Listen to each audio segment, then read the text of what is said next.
Вау, какая пандочка! Ее можно использовать как подарочную коробочку или органайзер.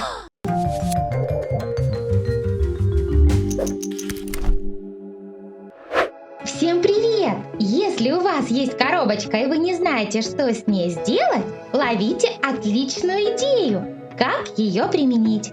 Для начала обрезаем ее до нужной высоты.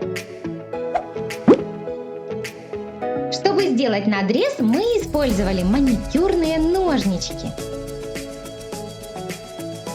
Коробочка готова. Обклеиваем ее со всех сторон белой бумагой, картоном или фоамираном.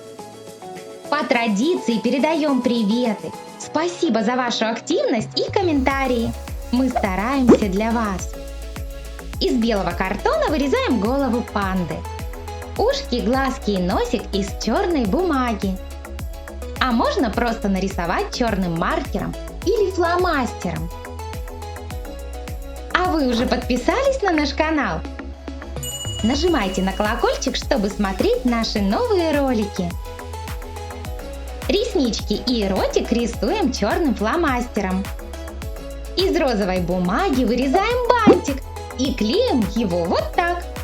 Голова готова. Можно собирать панду. Такая милая пандочка станет отличной подарочной коробочкой или органайзером на рабочий стол для всяких мелочей или учебных принадлежностей. Подписывайтесь на наш канал.